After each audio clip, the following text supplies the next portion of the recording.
G'day, g'day, g'day, g'day, g'day. We are in the brewery again this time. I just started that one without the microphone plugged in. Lucky I noticed. All right, what I was saying is, look, new t-shirt from the Homebrew Network. Homebrewers brew it better. Available now in all good retailers. No, it's not. It's available in this link at the spread shirt shop below. As far as I know, that's where I got it from. I have to buy them too. We are here with number 22. Not many to go now. Not many to go. And I can't read it. I can tell what it is by the breweries by the picture.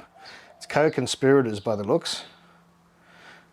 I can't see the picture without my glasses. Hang on, there's not much big writing on it. I think it says Fizz and Hop.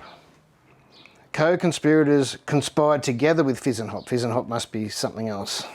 A shop or a brewery or shop or something, I don't know, anything about them.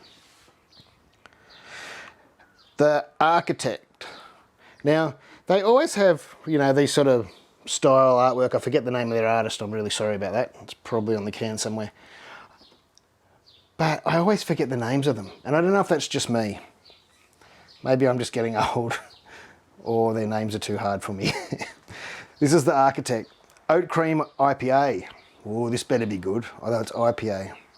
But I have got an Oat Cream IPA on tap, and I've got two Oat Cream IPAs on tap. This better be good. We've conspired with Fizz and Hop to bring you the architect because renovating a derelict old building into a bottle shop, bar is thirsty work. There you go, I think that's what it is. This well-structured IPA is scented with aromas of tropical and stone fruit and a hint of coconut, building on the foundations of mango, peach and coconut. Flavours that will wash over your palate. Unlike the architect, you don't need a YouTube instructional video to show you how to get started on this lusciously juicy, hazy number that even the council would approve of.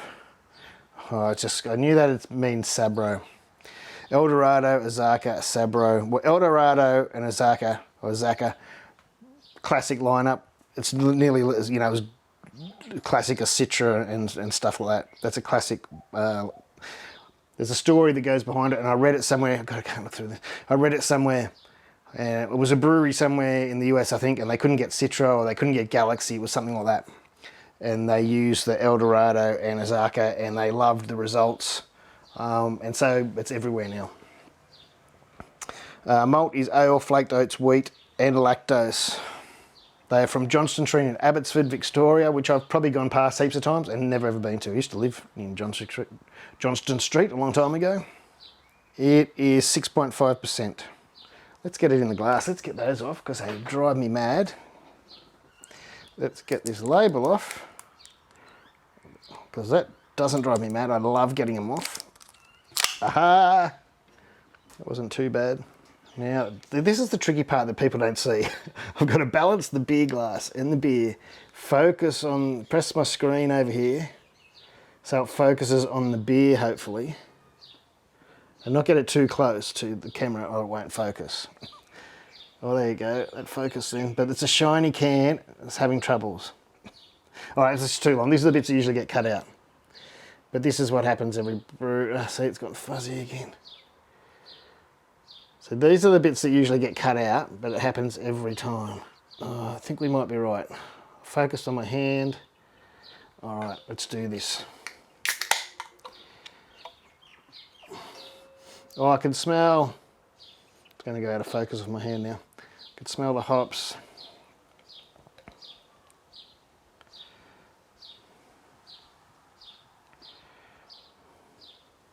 Oh, got a gluggy bit at the end. Thought I was going to leave enough behind. Aromas are hitting me already. Yeah, they're nice soft fruit aromas. Sorry. Again, even though there's a lot there, the ones I'd consider delicate. I've said that in a few videos.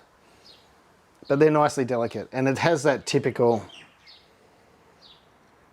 oat cream and IPA aroma. Yeah, they all just sort of different hops, of course, but it's the sort of typical one that I got a lot in mine as well.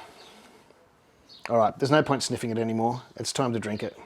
I've drank a lot of these the last 6 months. All right, here goes the test of this one. All right, mouth feels nice. Takes a few mouthfuls to get into these beers. And especially since this is the first beer of the day and it's hot out here and I'm sweaty, it'd be hard just not to neck it. It's tasting nice. Yeah, getting the lactose subtly. There's a little bit of a, I wouldn't say it's hop burn, like a sting or a sting. I haven't heard that one before. That little bit of, I don't call it burn, but that little bit of, I don't know. That's nice, that's nice. It's not over the top, but it's a nice full beer. It's creamy, tasty. You can taste all the hops. Thankfully, oh, it might be the Sabro I'm getting. I was just about to say, thankfully the Sabro isn't sticking out, because I get a lot of mint. I've said a lot in a lot of videos, but I get a lot of mint and cedar from Sabro. Maybe that's what I'm getting. A little bit of mint at the back and cedar, but there's a lot coming from the other hops. That's why in my beer I made called Sabro Tooth, I went equal with 2 other hops as well, so the Sabro didn't poke out. Although now, as this is warming, the Sabro's coming to the forefront a bit, and you've got to be really careful with it because it's a big, strong hop, Sabro. But I'm not knocking this, that's quite nice. You know what I should do? I shouldn't compare, but I should go and get one of mine off tap. Mine's getting a bit on now, so this has probably gotten a bit of an advantage. I shouldn't do this because I haven't done it with other beers. And mine's getting a bit on, and must be, oh, you guys would probably know better than I would. It'd have to be 2 months old at least. At least. Oh, they both look very similar. They only look identical. And mine's older and different hops. This one had Brew -1 and some HPA 16, or they call it Eclipse then. It wasn't called Eclipse when I used it. Oh, but theirs is, I can tell theirs is fresher and a bit more fruity.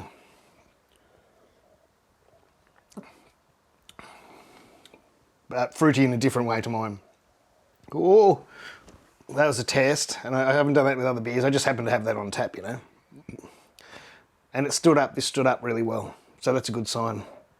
There's been a few I've bought that haven't, believe me. That's nice.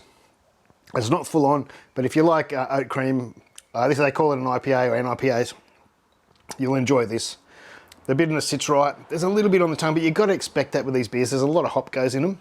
Sometimes, even though the beers aren't bitter, at the end of the sort of taste, you get, as I was trying to explain it before, sort of thing like that sort of coats your tongue, and you get the bitterness sort of coating your tongue. Anyway, thank you. That's a good beer. That'll get a thumbs up. So that was number 22, Co-Conspirators with Fizz and Hop. With Fizz and Hop at a bottle shop. The Architect Oat Cream IPA. Cheers. It's getting close to Christmas.